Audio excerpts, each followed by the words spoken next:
गुरुदेव कृपा बिंदु दिया करोए दासे तृणापेक्षति ना। गुरुदेव कृपा बिंदु दिया करोए दासे तृणापेक्षति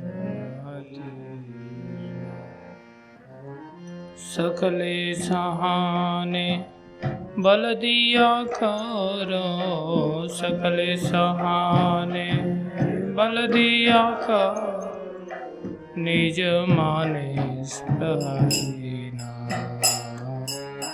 निज माने स्पृहहीना।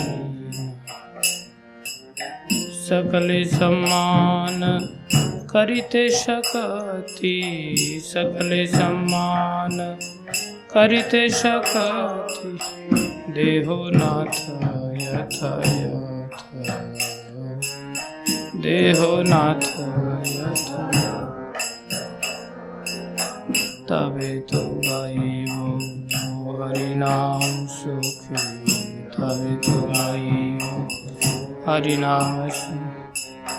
अपराध हईबे हाथ, अपराध कबहे न कृपा लभियाए जन, कबहे न कृपा लभियाए जन, कृतार्थ हईबे नाथ, कृतार्थ हईबे नाथ। शक्ति बुद्धिहीना आमी अति दीना, शक्ति बुद्धिहीना आमी अति दीन, करो मोरे आत्मसात, करो मोरे आत्मसात। योगिता विचारे किछु नहीं पाई, योगिता विचारे किछु नहीं पाई, तोमार करुणा सार, तोमार करुणा सार। करुणा न होइले कांदिया कांदिया, करुणा न होइले कांदिया, प्राण न राखी मोर, प्राण न राखी मोर, प्राण न राखी मोर, प्राण न राखी मोर। गुरुदेव गुरुदेव गुरुदेव गुरुदेव जय जय गुरुदेव।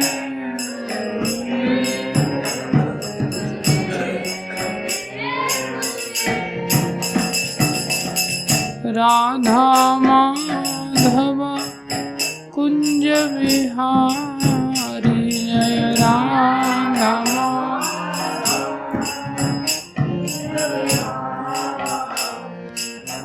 गोपी जन वल्लभ गिरिवरधारी, जय गोपी जन वल्लभ गिरिवरधारी, गोपी जन वल्लभ गिरिवरधारी, जय वल्लभ गिरिवरधारी। यशोदानंदन ब्रज जन रंजन, यशोदानंदन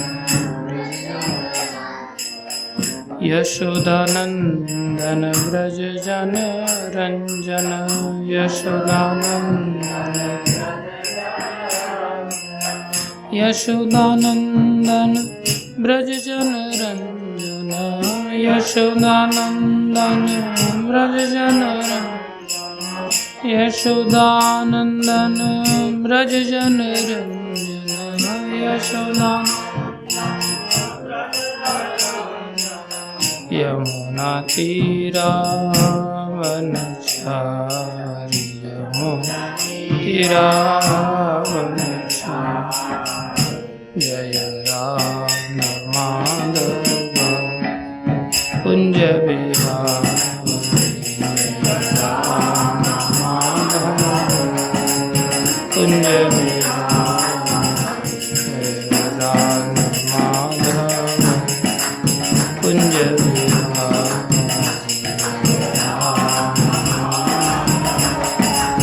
कुंज बिहारी हरे कृष्णा कृष्णा कृष्णा हरे हरे हरे राम राम राम हरे हरे हरे कृष्णा कृष्णा हरे हरे राम बोल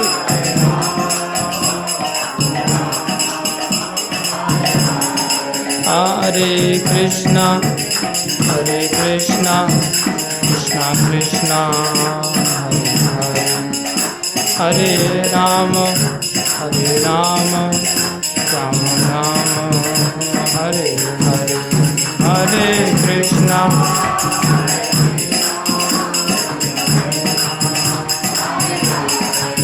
हरे राम राम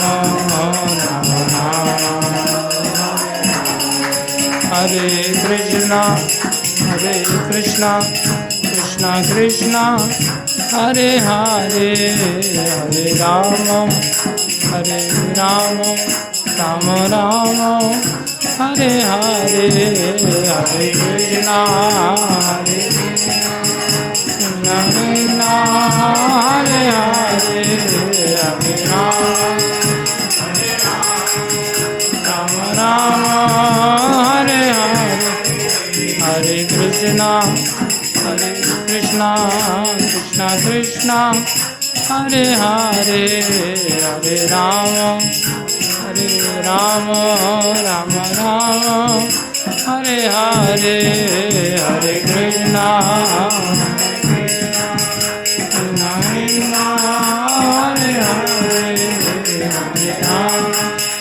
हरे हरे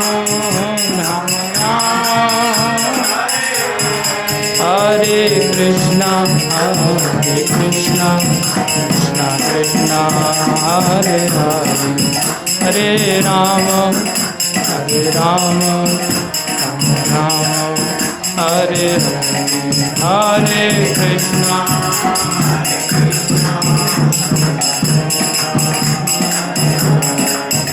हरे राम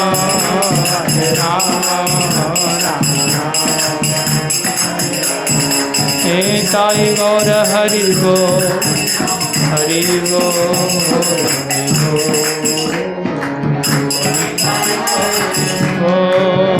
हरि गो जय जय प्रभुपाद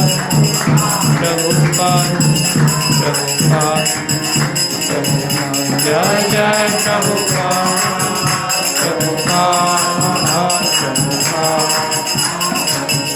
जय जय गुरुदेव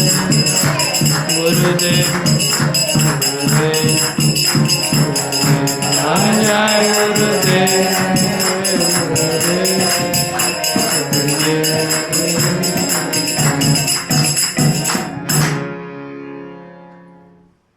हरि नाम संकीर्तन महायज्ञ की जय। हरे कृष्ण महामंत्र की जय। श्री श्री राधाकांत भगवान की जय।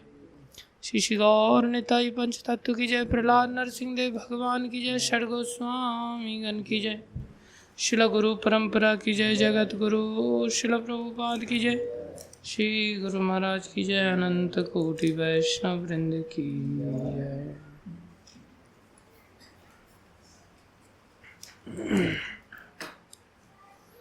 ओम नमो भगवते वासुदेवाय। ओम नमो भगवते वासुदेवाय। ओम नमो भगवते वासुदेवाय।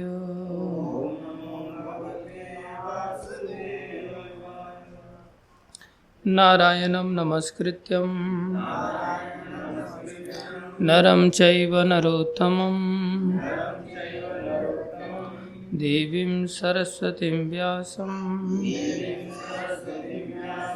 ततो जयमुदीरये। नष्टप्रायेषु भद्रेषु नित्यं भागवत सेवया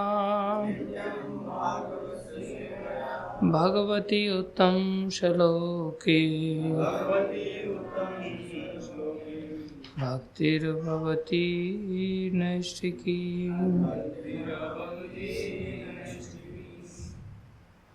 कौन सा श्लोक?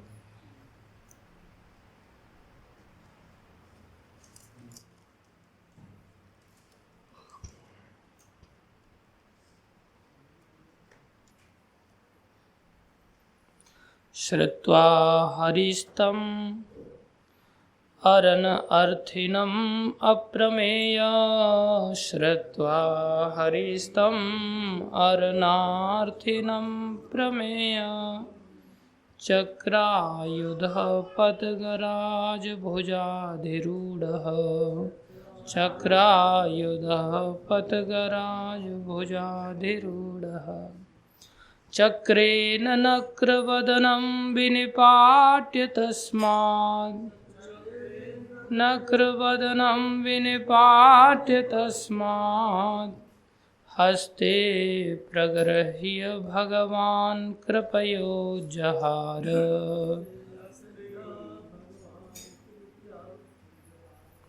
श्रुत्वा हरिस्तम् अरनार्थिनम् अप्रमेय श्रुत्वा हरिस्तम् अरनार्थिनम् अप्रमेय चक्रायुधः पद्गराजभुजाधिरूढः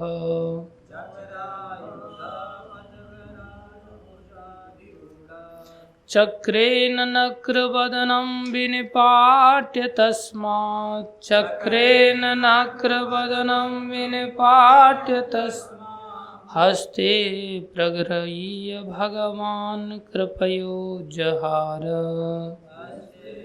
प्रगृह्य भगवान् कृपयोजहार। श्रुत्वा हरिस्तमरन अर्थिनम् अप्रमेय श्रुत्वा हरिस्तम् अरनार्थिनम् अप्रमेय चक्रायुधः पद्गराजभुजाधिरूढः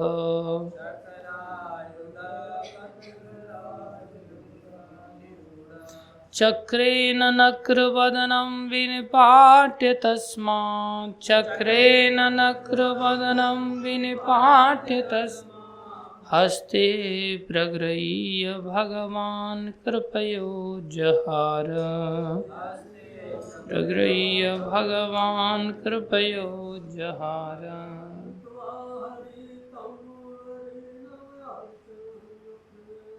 श्रुत्वा हरिस्तम् अरनार्थिनम् अप्रमेय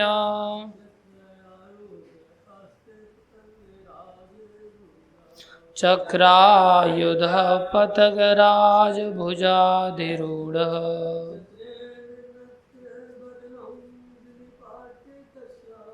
चक्रेण नक्रवदनं विनिपाट्य तस्मात्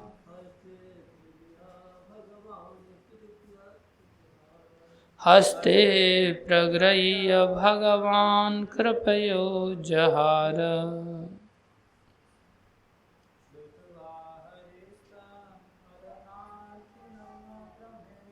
श्रुत्वा हरिस्तम् अरनार्थिनम् अप्रमेय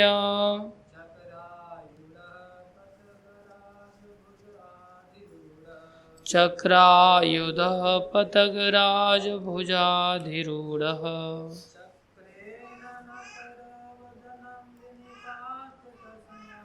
चक्रेण नक्रवदनं विनिपाट्य तस्मात्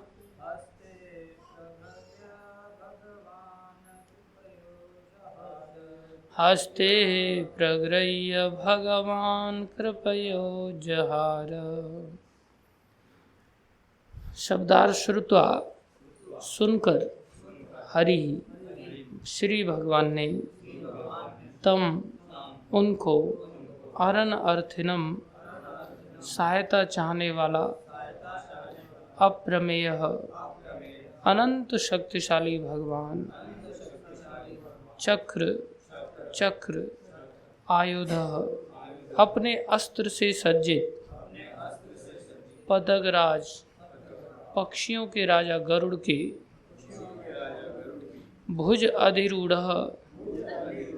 पंखों पर आसीन चक्रेन चक्र से नक्र वदनम मगर के मुख को विनिपाट्य दो खंड करके तस्माद मगर के मुख से हंसते हाथ में प्रग्रह्य सूंड पकड़कर भगवान श्री भगवान ने कृपया अहेतु की कृपा से उद्धार किया। अनुवाद। हाथी की पुकार सुनकर श्री भगवान को लगा कि उसे उनकी अविलंब सहायता की आवश्यकता है, क्योंकि वह घोर संकट में था। तब भगवान पक्षीराज गरुड़ के पंखों पर आसीन होकर अपने आयुध चक्र से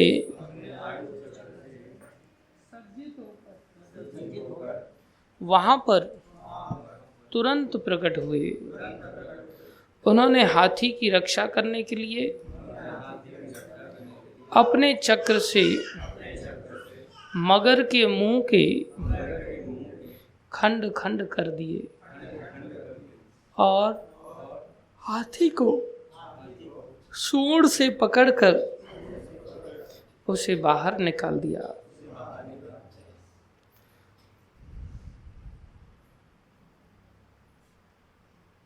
समझ आया कुछ क्या?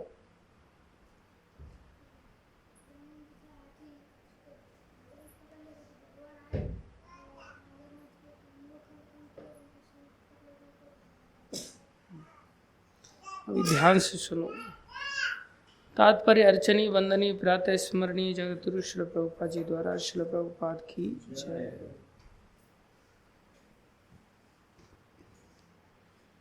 श्री भगवान अपने वैकुंठ लोक में रहते हैं।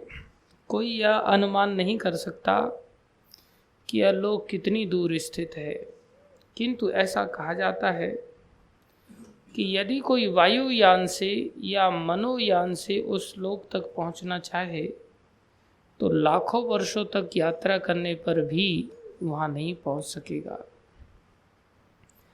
आधुनिक विज्ञानियों ने वायुयानों का आविष्कार किया है, किंतु वे भौतिक हैं, जबकि योगी मन रूपी यान से यात्रा करने का प्रयास करते हैं। ये योगी अपने मनोयान से तुरंत ही कितनी भी दूर पहुंच सकते हैं, किंतु ईश्वर के राज्य वैकुंठ लोक तक न तो वायुयान की न मनयान की ही पहुंच है, क्योंकि वह भौतिक आकाश से बहुत परे स्थित है। ऐसी स्थिति में भला हाथी की प्रार्थना उतनी दूर तक कैसे सुनाई पड़ी और भगवान तत्क्षण उस स्थान पर कैसे पहुंच गए? मानव कल्पना से इन बातों की गणना संभव नहीं है। यह सब भगवान की अनंत शक्ति से ही संभव हो सका। इसलिए भगवान को यहाँ अप्रमेय कहा गया है, क्योंकि सर्वाधिक बुद्धिमान मनुष्य का मस्तिष्क भी गणित की गणना से उनकी शक्तियों की कल्पना नहीं कर सकता। भगवान इतनी दूरी से भी सुन सकते हैं, खा सकते हैं और एक पल के अंतराल में सभी स्थानों में एक साथ प्रकट हो सकते हैं। ऐसी है भगवान की सर्वशक्तिमत्ता। ओम अज्ञानम तिमिरन्धस्य ज्ञानञ्जनशलाकया चक्षुरुन्मीलितं येन तस्मै श्रीगुरुवे नमः। श्रीचैतन्यमनोभीष्टं स्थापितं येन भूतले स्वयं रूपकदा मह्यं ददाति स्वपदान्तिकं। वन्देऽहं श्रीगुरु श्रीयुतापदकमलं श्रीगुरुन् वैष्णवांश्च। श्रीरूपं साग्रजातं सहगना रघुनाथान्वितं तं सजीवं साद्वैतं सावधूतं परिजनसहितं कृष्णचैतन्यदेवं श्रीराधाकृष्णपदान् सहगणललिता श्रीविशाखान्वितांश्च। हे कृष्ण करुणा सिंधो दीनबंधो जगत्पते गोपेश गोपीकांत श्रीराधाकांत नमस्तुते।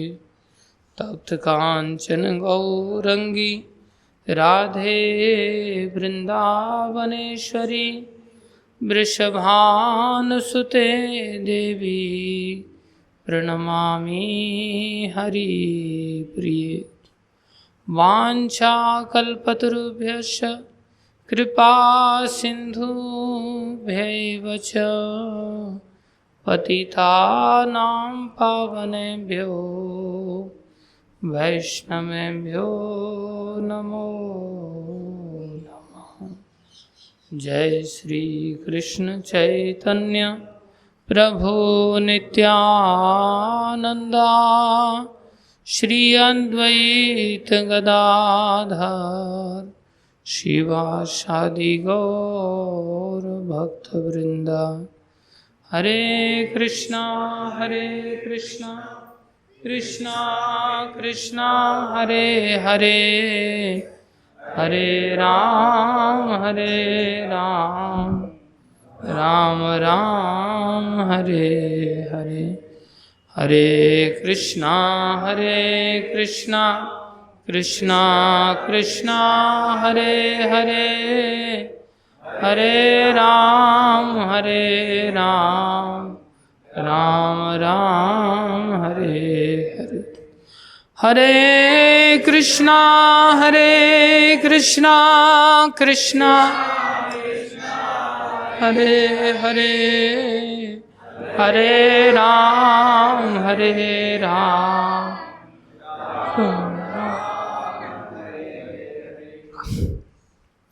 गुरुवे गौरचंद्राय राधिकाय तदालये कृष्णाय कृष्ण भक्ताय तद्भक्ताय नमो नमः।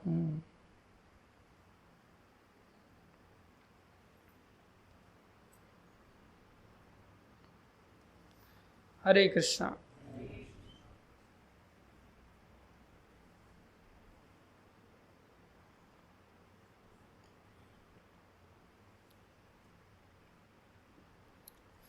सभी भक्तों का हार्दिक अभिनंदन है, स्वागत है। स्वागतम सुस्वागतम।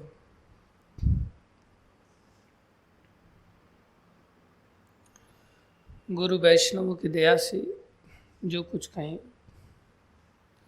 कृपा करके ध्यान से सुनिए। बहुत सुंदर प्रमाण है ये भागवतम के अंदर कि भगवान कितने दयामय हैं और लोग कहते कि भगवान के यहाँ देर है, अंधेर नहीं। लेकिन ये श्लोक उस बात का खंडन करता है। ये श्लोक कहता है भगवान की यहाँ देर भी नहीं है, अंधेर तो है ही नहीं, देर भी नहीं है। कैसे देर नहीं है?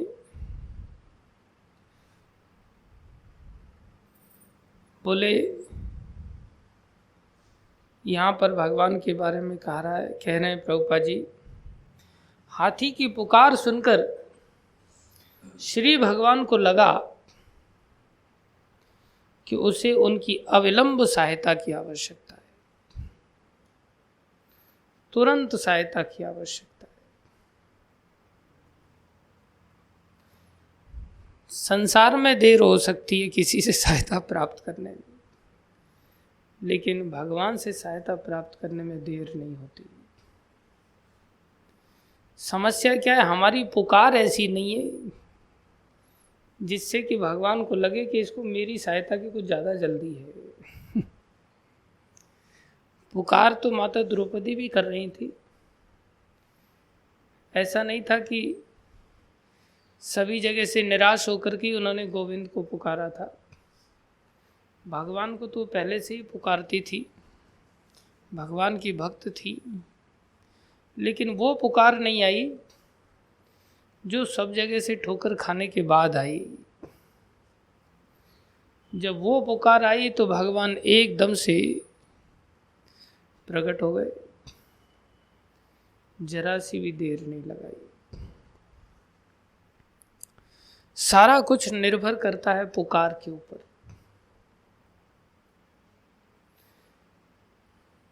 अभी जैसे कोई व्यक्ति किसी स्टेज पर कोई ड्रामा कर रहा हो और स्टेज के ड्रामा में एक्टिंग कर रहा है, बहुत सारे लोग उस ड्रामा को देख रहे हैं, तो उसमें अगर सीन है कि वो तालाब में डूब रहा है तो चिल्ला रहा है बचाओ बचाओ बचाओ बचाओ। तो जितने लोग बाहर ऑडियंस में बैठे हुए हैं वो सुन रहे हैं इस बात को कि नहीं कि बचाओ बचाओ। ऐसा तो है नहीं कि वो भगवान को बुला रहा है, कोई है बचाओ, ऐसा ही बोलेगा। तो कितने लोग उसको बचाने के लिए ड्रामा देखने वाले भागेंगे, कितने जाएंगे उसको बचाने के लिए? कोई नहीं जाएगा उसको। और कोई अगर तालाब में वास्तव में डूब रहा हो और आस पड़ोस में कोई जान पहचान का नहीं है, उसकी नज़र में कोई आ गया, बस वो चिल्ला रहा है बचाओ बचाओ, आवाज भी नहीं निकल रही है उसकी, खाली इशारा कर रहा है बस। उसको बचाने के लिए कोई दौड़ेगा कि नहीं? तुरंत दौड़ पड़ेंगे। 2013 में हमारी यात्रा थी, तो यात्रा हम प्रेम सरोवर पर लेकर के गए। तो प्रेम सरोवर पर एक भक्त थे, उन्होंने कीर्तन चल रहा था, तो जैसे अपने कुसुम सरोवर पर अंदर जाकर के भी बना हुआ है ना थोड़ा सा पाथ बीच बीच में, तो एक भक्त थे BL मीना जी थे, ये वाले नहीं दूसरे वाले थे। तो वो भी बैंक में काम करती है, भी बैंक में काम करती। उन्होंने चश्मा पहन रखा था, मोबाइल वगैरह पॉकेट में था, पैसे थे। वो ऐसे भाव में आए कि वो वहीं से कूद गए उसमें सरोवर में, नाचते नाचते कूद पड़े और चश्मा कहाँ गायब हो गया उनका, मोबाइल खराब हो गया, सब ढूंढ रहे फिर अंदर जा कर के। तो कूद काद करके काफ़ी देर नीचे तैर करके वो वापस आ गए। उनको देख करके दूसरा व्यक्ति स्टाइल मारने के लिए कूद गया। ये दिखाने के लिए सब लोग देखने लग गए ना अब एकदम से उसको, तो दूसरा व्यक्ति स्टाइल मारने के लिए कूद गया। तो क्या दिखा रहा है कूद करके, बोले ये तो यहीं से ना तैर के वापस आ गए, मैं पूरा प्रेम सरोवर तैर के पार करके दिखाऊंगा। तो तैर के पार करने के लिए चला वो। अब चला तो 10-15 फीट रह गया होगा, तो उसकी ताकत खत्म हो गई। काफी परिश्रम कर रहा है, थक गया, इतना हालत खराब हो गई कि डूबने लग गया हो। अब उसकी आवाज भी ना निकले, ऐसी दशा हो गई। हम लोग तो कीर्तन में थे, हमें तो किसी को ध्यान ही नहीं था। वो देहरादून से आया था साथ में, और जब स्टाइल मारने के लिए किया, आवाज खत्म हो गई, डूब रहा है, तो खाली ऐसे ऐसे कर रहा है बस। बड़ी मुश्किल से डूब रहा है, फिर उछल के आता है थोड़ा सा बाहर, ताकत लगाता है, फिर ताकत खत्म हो जाती है, फिर थोड़ा इशारा कर रहा है। तो वहाँ पास में ब्रजवासी बच्चे नहा रहे थे, उनकी नज़र पड़ गई उसके ऊपर।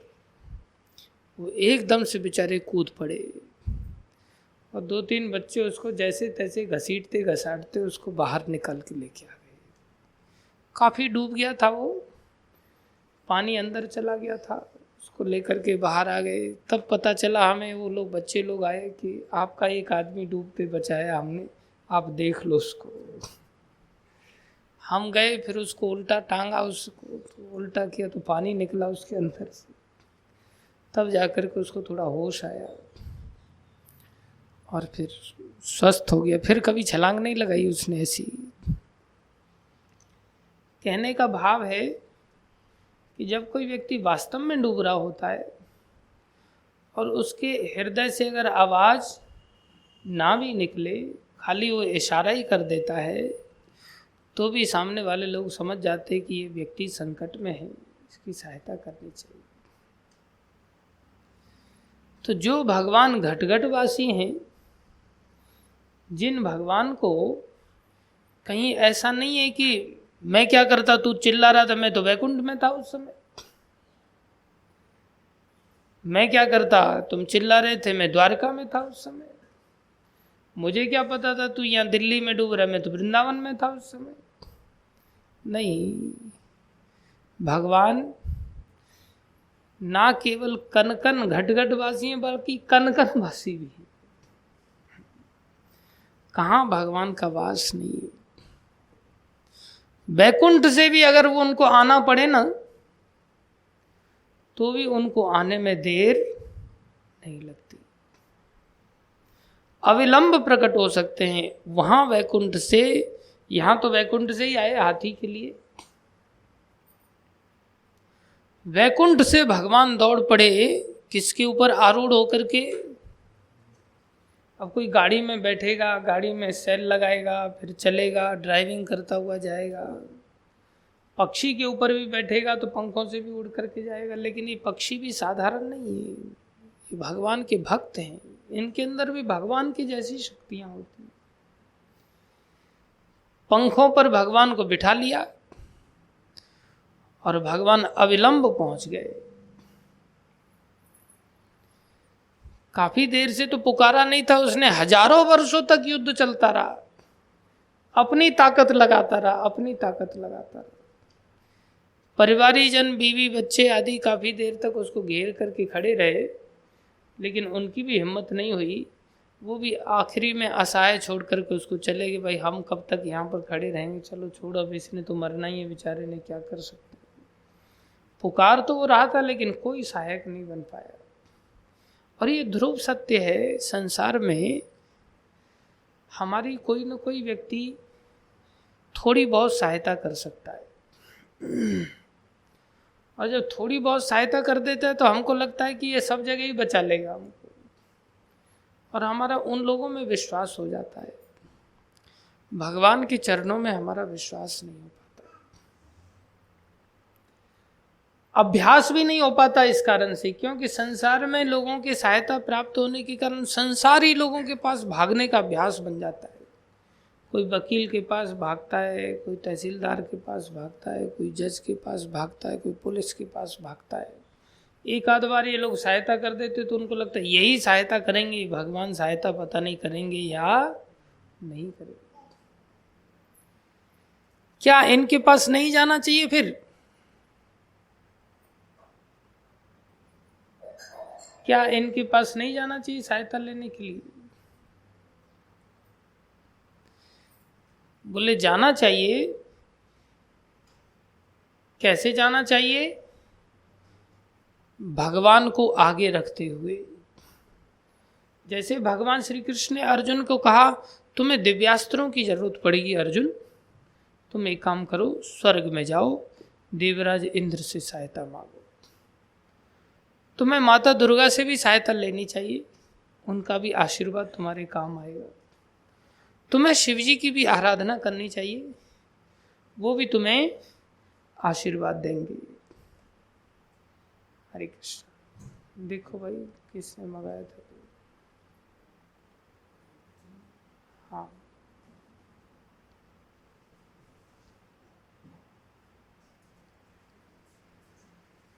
तो उन्होंने क्या किया? भगवान की आज्ञा का पालन करते हुए इन सब जगह से सहायता मांगा, सब जगह गए और कार्य किया। किसके अंतर्गत? भगवान श्री कृष्ण की आज्ञा का पालन करते हुए। ये बड़ी प्रैक्टिकल बात है। अब जापे कृपा राम की हुई, तापे कृपा करे हर कोई, हर व्यक्ति ने करना है, निश्चित बात है। लेकिन हम लोग भगवान को आगे नहीं रखते, भगवान को तो सबसे आखिरी में पूछते। प्रोसेस कुल मिलाकर के वही है। भगवान ने इनकी सहायता करने के लिए क्यों बोला? भगवान ने कहा ये मेरा काम नहीं है, ये मेरे एजेंट लोग हैं जिनको मैंने इन कामों के लिए लगा रखा है। अभी जैसे भगवान पूतना का जब पान करने लगे तो उन्होंने शंकर जी का आह्वान किया, बोले जहर पीना मेरा काम थोड़ी है, जहर पीने के लिए शंकर जी को नियुक्त कर रखा है। बोले शंभु आइए, आप अपना भाग ग्रहण कीजिए, मेरा काम दूध पीना, मैं दूध पीऊंगा। तो उन्होंने शंकर जी का आह्वान किया और शंकर जी आकर के जहर पान करने लग गए। उनकी तो शोभा बढ़ जाती है। तो सब कार्यों के लिए भगवान ने नियुक्त कर रखा है सृष्टि में सबको। नंद बाबा सीधा सीधा इंद्रदेव की पूजा कर रहे थे, भगवान ने रुकवा दिया। सीधे इंद्रदेव की क्यों पूजा कर रहे थे? इसकी क्या आवश्यकता? बोले बरसात करता, अरे मेरा ही तो नियुक्त किया हुआ व्यक्ति है वो, बरसात करना उसका काम है, जरूरी थोड़ी है कि पूजा लेकर के ही बरसात करेगा। इसका अर्थ ये नहीं है कि सेवा नहीं करनी चाहिए, सहायता नहीं करनी चाहिए। इंद्र के भी भगवान छोटे भाई बन करके आ जाते हैं, इंद्र की सहायता करने के लिए उपेंद्र बन के आते हैं, वामन अवतार का भगवान रूप लेते हैं। अगर इंद्र की अगर चिंता नहीं करते भगवान तो उनके छोटे भाई बन करके क्यों आते? उनके भी कार्य उनसे कराने। ऐसा नहीं कि वो अलग सृष्टि में कोई व्यक्तित्व तो पड़ा हुआ है, नहीं, वो भी निर्देशन में कार्य कर रहे हैं तो उनसे भी प्रीति है। आशय क्या है? आशय है कि हमें भगवान के निर्देशन में कार्य करना सीखना चाहिए। जितना हम भगवान के शरणागत होकर के कार्य करेंगे तो भगवान हमें प्रत्यक्ष रूप से आदेश देंगे, जैसे अर्जुन आदि को भगवान ने आदेश दिया। और जहां उनकी सहायता की जरूरत थी भगवान ने सहायता किया, हर प्रकार से भगवान ने सहायता की। और जहां देवी देवताओं से सहायता की आवश्यकता थी भगवान कहते थे, अरे ये कर्ण के लिए अब आप दिव्यास्त्र का संधान करो। हालांकि सारा युद्ध तो भगवान ने ही जीत लिया, दृष्टि मात्र से जीत लिया, लेकिन निमित्त भी बनाया सबको, यथा योग्य कृष्ण सेवा कराया सबसे। तो इसमें दूसरे लोग निमित्त भी बन जाते हैं। कल्याण की बुद्धि भी सबके प्रति जागृत हो जाए तो दूसरे लोगों का भी कल्याण हो जाता है। ये देखना चाहिए। अब हम लोगों के जीवन में तो कृष्ण का सीधा आश्रय प्राप्त होता नहीं, तो हम कैसे समझें कि कृष्ण का निर्देशन हमारे लिए क्या है? प्रभुपाद जी बताते हैं, हमें यस्य प्रसादात भगवत प्रसादो यस्य अप्रसादात न गति कुतोऽपि। जब भगवान के भक्तों का जो कि गुरु हैं, भगवान के भक्त कौन है? साक्षात हरित्वेन समस्त शास्त्री, सारे शास्त्रों में गुरु को साक्षात हरि कहा है। तो साक्षात हरि है, उनका प्रसाद, उनकी कृपा, यस्य प्रसादाद भगवत प्रसादो, साक्षात भगवान का ही प्रसाद है। प्रभुपाद जी वर्णन करते हैं, बोले हम गाते तो हैं लेकिन हमें इसका मीनिंग ही पता नहीं। प्रभुपाद जी लेक्चर ले रहे और पूछ रहे, do you know the meaning of this lines?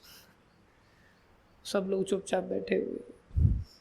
फिर प्रभुपाद जी दूसरी प्रेयर निकालते हैं। प्रभुपाद जी कहते हैं, पता है तुम लोग रोज गाते हो, श्री गुरु चरण पद्म केवल भक्ति सद्म बंधु मोहि सावधान माते। फिर आगे क्या कहते हैं? जहार प्रसादे भाई ए भव तरी आ जाए, कृष्ण प्राप्ति होए जहां है थे, बंधु मोहे सावधान माते। हे गुरुदेव, आप मुझे सावधान करो, आपके प्रसाद से ही, आपके आश्रय से ही मेरा उद्धार हो सकता है। अगर आपका आश्रय मुझे प्राप्त नहीं होगा तो मेरा उद्धार नहीं हो सकता। तो जब हम गुरु आश्रय लेते हैं, प्रभुपाद जी लिखते हैं वहाँ, if somebody is rendering devotional service without taking the shelter of a spiritual master, his devotional service is nothing but the rascaldom। Prabhupada ji इस शब्द का उपयोग करते हैं। वो जो कुछ भी भक्ति करता है और आश्रय के विहीन है, आश्रय नहीं ले रखा है उसने, तो उसका सब एक प्रकार से धूर्तता है, उसको कुछ नहीं प्राप्त हुआ। और जब हम आश्रय से चलते हैं तब हम कृष्ण का ही आश्रय एक प्रकार से लेकर के चले। अभी जैसे हमारे यहाँ पर जब हम लोग यहाँ आए तो यहाँ बदमाश लोग रहते थे, कुछ दुष्ट लोग रहते थे, आए दिन परेशान करते थे। तो एक दिन उन लोगों के साथ हमारी तू मैं हो गई। तो कहने लगा कि यहाँ गोली चलेगी, आप लोग कहाँ से आए हो यहाँ, आप जानते नहीं हैं यहाँ का हिस्ट्री। हम उसके साथ जस्ट ऐसी वार्ता करते रहे। हमने कहा गोली चलेगी तो कोई बात नहीं, थोड़ा बहुत हमें भी चलाना आता है, मरेंगे तो 2-4 को मार के ही मरेंगे, उसमें क्या दिक्कत है। युद्ध में तो अभिमन्यु मारे गए थे लेकिन पांडव लोग विजयी भी हुए थे, तो जो होगा देखेंगे। तो ये बात मैंने गुरुजी को फोन करके बताया। आज जो गुरुजी को फोन करके बताया तो गुरुजी ने तुरंत कहा, अभी जाओ और पुलिस में कंप्लेन करके आओ। तुरंत जाओ और पुलिस में कंप्लेन करो। हमको लगा कि इसमें कौन सी इतनी बड़ी बात है, हम नहीं गए कंप्लेन करने के लिए। अब 2-4 बातें हुई, हम तो सोचे क्या जाना, छोड़ो, गुरुजी भी कह रहे हैं तो क्यों झगड़े को बढ़ाना। लेकिन वो व्यक्ति चला गया कंप्लेन करने के लिए। अब वो व्यक्ति चला गया तो पुलिस आकर के हमारी इंक्वायरी करने लग गई। अब हम दबा दिए गए। तो गुरुजी के कथनानुसार अगर हम पहले ही चले जाते तो काम अलग होता। सहायता मांग रहे थे, सहायता लेनी भी चाहिए थी। क्यों लेनी चाहिए थी? क्योंकि गुरुजी का आश्रय था, गुरुजी का आदेश था। अब जब पुलिस हमारे पास आई तब फिर हमने गुरुजी को फोन लगाया, ऐसा ऐसा है। तो गुरुजी कहते हैं क्योंकि हमारे पास कोई सोर्स इतना बड़ा था नहीं, तो गुरुजी कहते तुम कंप्लेन करने गए थे पहले हमारे कहने पर। हमने काम तो नहीं गए थे, तो तुमने मूर्खता किया। कंप्लेन करने गया नहीं, अब मेरे को फोन घुमा रहा है, आज्ञा पालन करता नहीं। अब क्या हो सकता है? चलो ठहर जाओ, मैं देखता हूं कुछ। फिर फोन आया, मैंने यहाँ के आईजी को फोन किया है, वो वहाँ पर थाने में फोन लगाएगा, क्या रिपोर्ट होती है किसी को बताना मत। मैं भी कोई ऐसा आश्वासन दे नहीं रहा हूँ, मैंने प्रभुपाद जी का ध्यान करके उसको बात किया है। देखो काम हो जाए तब बात करेंगे किसी को, तब तक शांति से रहो।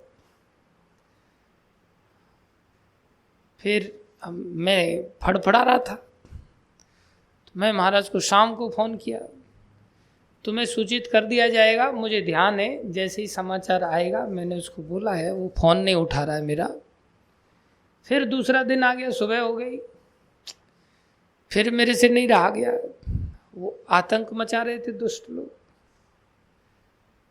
फिर महाराज ने उसके साथ जो वार्ता, उसका फोन आया महाराज को आईजी का। आईजी ने यहाँ का जो एक आईपीएस ऑफिसर आया था ट्रेनिंग के लिए, अनिरुद्ध करके, उसको फ़ोन लगा दिया, उससे बातचीत हुई। उसने प्रॉमिस किया मैं खुद जाऊंगा आश्रम में। तो उसने जो बातचीत हुई उसकी जो रिकॉर्डिंग थी, उसने महाराज को भेजा कि मेरी ऐसे ऐसे बातचीत हो गई, ये प्रमाण है। महाराज ने वो रिकॉर्डिंग मेरे पास भेजा, ऐसे बातचीत हो गई, अब चिंता मत करना। वो फिर आईपीएस आया और उसने उनको डंडे लगा करके डांट फटकार लगाया। डंडे तो नहीं लगाने पड़े, उसको झाड़ दिया अच्छा खासा और सब लोग गायब हो गए। तो कार्य कैसे हुआ? गुरु कृपा से हुआ। कार्य कैसे हुआ? उनके पैर उखड़ गए, अन्यथा उनके पैर जम जाते। गलती किसने की थी? गलती हमारी थी। गुरुजी के आदेश का तुरंत पालन करते हुए अगर ऐसा कर लेते तो अच्छा रहता, नहीं कर पाए। कई बार गुरुजी किसी भी व्यक्ति के पास सहायता लेने के लिए जब भेजते हैं तो कहते हैं प्रभुपाद जी का ध्यान करके बात करना। क्या कहते हैं? प्रभुपाद जी का ध्यान करके। पहले ध्यान किसका करना? प्रभुपाद जी। क्योंकि वो परंपरा के अंतर्गत भगवान का ध्यान नहीं कर रहे हैं इस तरह से। वो जानते हैं भगवान का हमारा सीधा नाता नहीं, हमारा नाता है यस्य प्रसादात भगवत प्रसादो। भगवान का ही प्रसाद गुरु का प्रसाद होता है। इसलिए गुरु के माध्यम से, वैष्णवों के माध्यम से जो भक्ति की जाती है वो बड़ी सिक्योर भक्ति होती है। वो रास्ता बड़ा सिक्योर होता है, बशर्ते गुरु होना चाहिए प्रामाणिक। किसी भी व्यक्ति को गुरु मान करके अगर चलेंगे तो फिर कल्याण नहीं हो सकता। जब प्रामाणिक गुरु होते हैं तो उनकी कृपा से वही कार्य होते हैं जो कृष्ण कृपा से होते हैं। असंभव काम संभव हो जाते हैं और ये सदा से होते आए हैं और ये होते चले जाएंगे, क्योंकि वो निरंतर कृष्ण को आगे करते हुए कार्य करते हैं। संसार में कार्य करते हुए दिखाई देते हैं, संसारी व्यवहार भी उनके जीवन में दिखाई देता है, लेकिन हमारा संसारी व्यवहार और उनका जो संसारी व्यवहार है उसमें बहुत बड़ा अंतर होता है। कृष्ण संसारी व्यवहार की दृष्टि से एक प्रकार से अर्जुन को गाइड कर रहे हैं कि तुम जाओ देवताओं से सहायता मांगो। एक भक्त भी संसार में जाकर के कार्य करता हुआ देखा जाता है, लेकिन वो मूल में भगवान श्री कृष्ण का ही आश्रय लेकर के चलता है, भगवान के भक्तों का ही आश्रय लेकर के चलता है। परिणाम में क्या होता है? अविलंब उसकी सहायता होती। लेकिन हम इस विश्वास को गंवा देते हैं संसारी लोगों से सहायता मांगते हुए। एक आध बार वो लोग सहायता कर देते हैं तो हमको लगता है भगवान की सहायता मांगने की क्या जरूरत है। एक आध बार लोग डोनेशन आदि कर देते तो हमको लगता है इसी व्यक्ति को पकड़ लो, बस भगवान की शरण में जाने की क्या जरूरत है। यही दुर्भाग्य है। तो ये जो भक्ति है, इसमें भगवान के प्रति और भगवान के भक्तों के प्रति, गुरु के प्रति यदि हमारी पुकार हो जाए, कैसी पुकार हो? हृदय से पुकार हो। हृदय से पुकार तब आती है जब वो हृदय से फील करता है कि मैं फंसा हुआ हूं। संसारी लोगों के पास कैसे जाकर के पुकार करता है वो? हृदय से। ऐसी हृदय से पुकार भगवान के चरणों में नहीं करता, हो ही नहीं पाती, विश्वास नहीं है। तो फिर हम लोग जो नाम जपते हैं, ये कैसा नाम जपते? बोले ड्रामा करने वाला जो एक्टर है ना, नाम जपने के लिए बस मुंह से ऊपर ऊपर ऊपर ऊपर नाम जपते, आर्त भाव से नाम नहीं जप पाते। अगर कोई आर्त भाव से, जैसे असहाय होकर के गजेंद्र ने नाम जपा, ऐसी आर्त भाव से कोई अगर शुद्ध भक्त नहीं भी है, अर्थार्थी है, आर्त है, जिज्ञासु है, ज्ञानी नहीं भी है, तो भी भगवान उसकी पुकार को अविलंब सुनते हैं, अविलंब सुनते। याद रखना चाहिए। और क्या किया उन्होंने? नक्र वदनम विनिपाट्य तस्मात्। केवल इतना ही नहीं कि चलो इसका काट दिया गला, भगवान ने क्या किया? हस्ते प्रग्रहीय,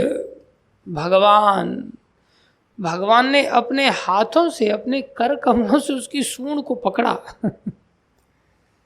कोई शुद्ध भक्त नहीं थे, उनको तो हाथी के शरीर में यह भी नहीं पता था कि परम भगवान है कौन।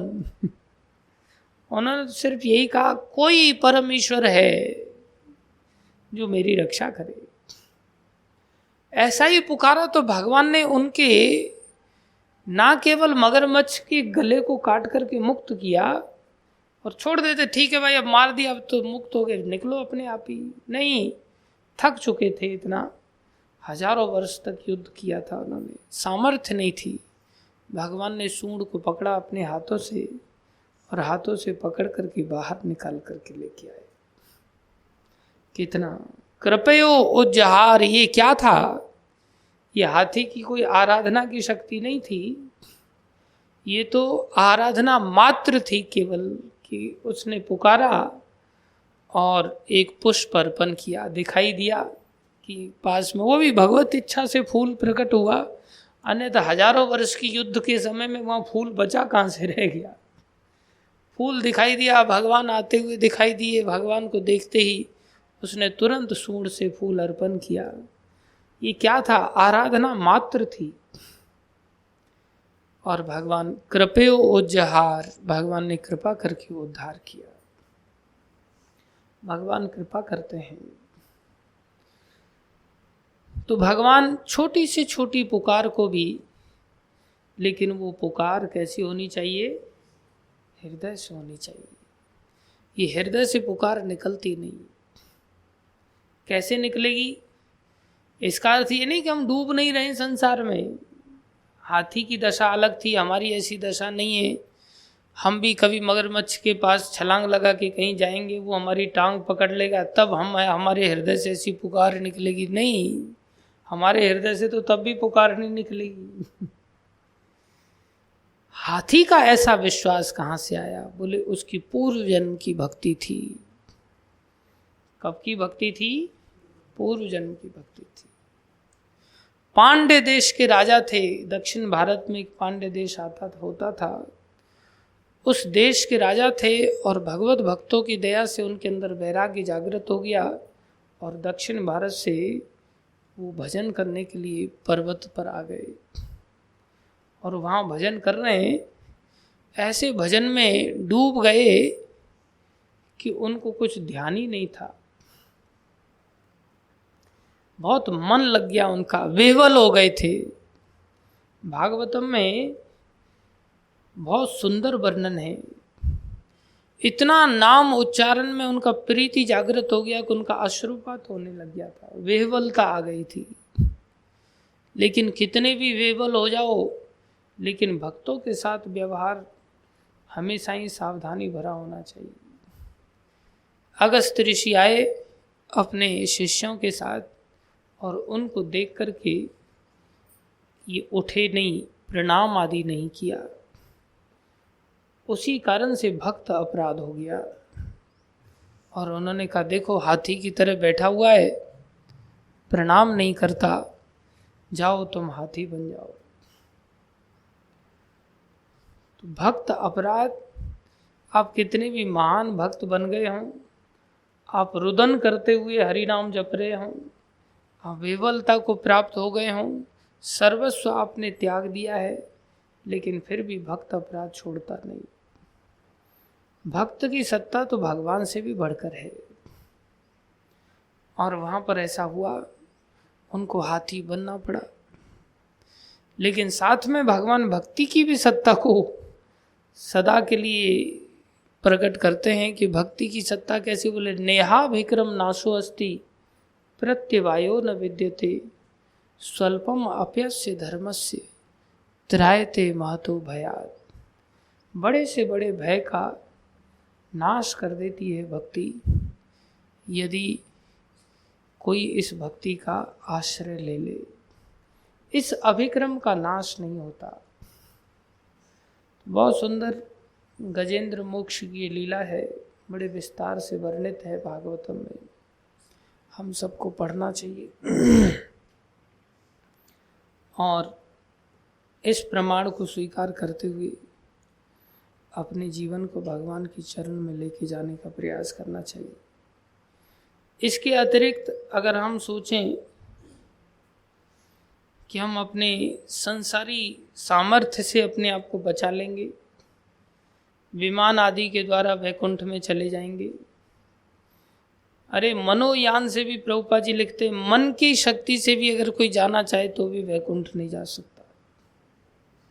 मन आदि ये सब चीज़ें जड़ वस्तुएं हैं, ये सब संसार में हमारी कोई रक्षा नहीं कर सकती।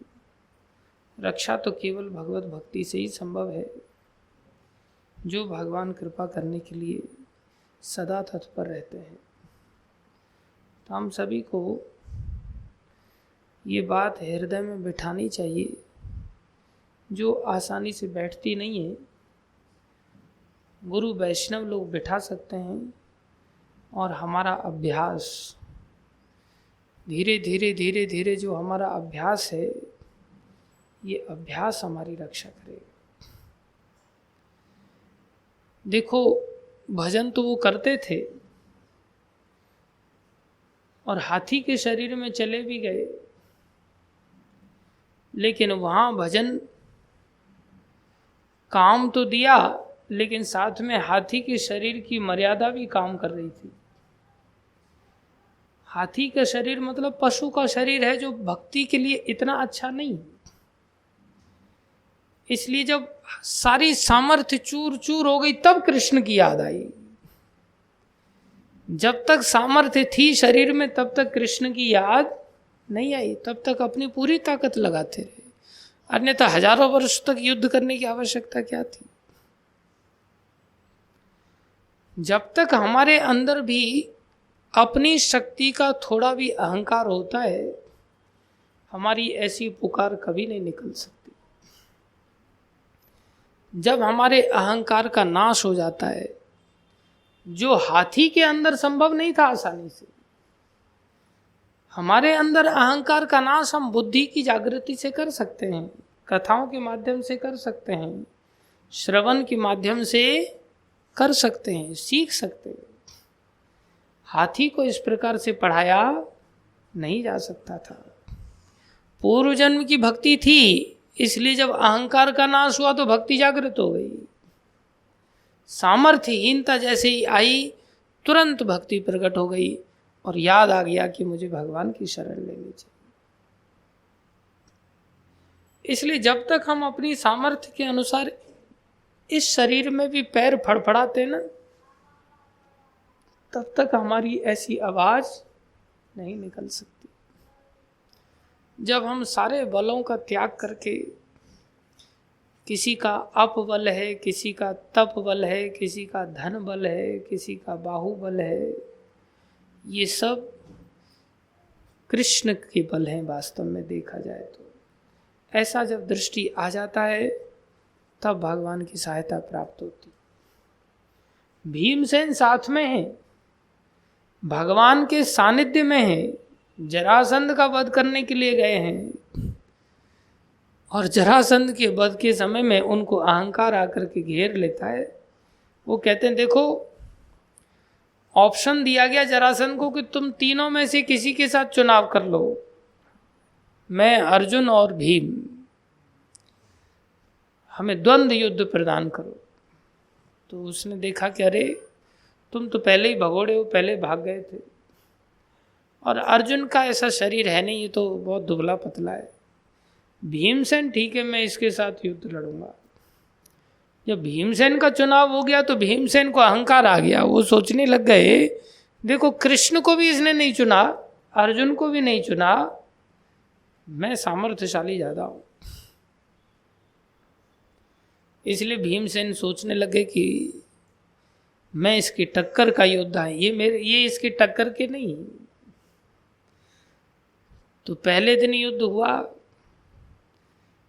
जरासंध ने अच्छी खासी धुनाई की भीमसेन की, फिर भी सहन कर गए वो। दूसरे दिन भी हुआ, तीसरे दिन भी हुआ, काफी द्वंद्व युद्ध चला। 28 दिन तक द्वंद्व युद्ध चला। 28वें दिन तक 27वां दिन पहुंचा तो भीमसेन कहते मैं हस्तिनापुर जा रहा हूं वापस। बोले मेरे बस की बात नहीं, मरना पड़ेगा मेरे को, तो मार डालेगा मेरे को, यहाँ मरवाने के लिए लाए हो मेरे को। जब चूर चूर हो गया तब भगवान ने उनको अपने हस्त कमल से उनके ऊपर हाथ फेरा। जैसे ही हाथ घुमाया उनका शक्ति का संचार हुआ, एकदम से सारा दर्द गायब हो गया। और कहने लगे अरे भैया भीम, थोड़ा हमारी ओर भी देख लिया करो आप। तब समझ आया कि ये कृष्ण की शक्ति है। तब भगवान कृष्ण ने इशारा किया, इस प्रकार से वध करो इसका। भगवान के इशारे के अनुसार वध कर पाए। ये अहंकार बहुत जल्दी घेर लेता है। भगवान भी साथ में रहते ना तो भी अहंकार पीछा नहीं छोड़ता है। तो भगवान का अभी हमने तो सानिध्य प्राप्ति नहीं किया है, तो बताओ अहंकार पीछा छोड़ेगा? रोम रोम के अंदर अहंकार भरा पड़ा रहता है। रोम रोम के अंदर कौन अहंकार से अछूता रहता है? सुंदरता किसी के पास है तो अहंकार, धन किसी के पास 4 पैसा है तो अहंकार, जवानी है किसी के पास तो अहंकार, ऊंची जाति है किसी के पास तो अहंकार, थोड़ा बहुत बुद्धि से काम कर लेता है तो अहंकार। हर व्यक्ति का किसी न किसी के सापेक्ष में अहंकार जागृत रहता ही रहता है। जब अहंकार है तो आर्त भाव कहाँ है? इसलिए भगवान किसी के जीवन में दुख देते हैं तो वो भी वरदान है जिससे उसको आर्त भाव प्रकट होता है। इसलिए दुख भी भगवान की ओर ले जाने के लिए एक सर्वोत्तम उपाय है। ये भगवान की कृपा ही है। लेकिन दुख में जब भगवत भक्तों का सानिध्य रहता है तो ही व्यक्ति उस रास्ते को पकड़ पाता है। अगर भगवत भक्तों का सानिध्य ना रहे तो दुख में आदमी और दिमाग खराब हो जाता है और सुसाइड कर लेता है और नीचे गिर जाता है। इसलिए ये श्लोक जिसमें भगवान वर्णन कर रहे हैं कि किस प्रकार से भगवान विघ्नों का नाश करते हैं। भगवान को देर नहीं लगी, भगवान का सुदर्शन चक्र। और इतना ही नहीं, भगवान की सुदर्शन चक्र को ऐसा भी नहीं कि भगवान के साथ ही होना होता है। सुदर्शन चक्र तो अम्बरीश महाराज के शासन को चलाते थे। वास्तव में वहां भगवान स्वयं उपस्थित नहीं होते थे तो सुदर्शन चक्र प्रकट हो जाते थे, अपने आप सुदर्शन चक्र प्रकट हो जाते। ये नहीं है कि भगवान को सुदर्शन चक्र के लिए छोड़ने के लिए गरुड़ से आना ही पड़ेगा। सुदर्शन चक्र भी भगवान की तरह उतने सामर्थ्यशाली हैं कि वो जहाँ चाहें वहाँ प्रकट हो सकते हैं। जैसे अजामिल ने जब पुकारा भगवान को नारायण नाम से, तो भगवान थोड़ी आए, कौन आ गया? भगवान के दूत आ गए, विष्णु दूत आ गए।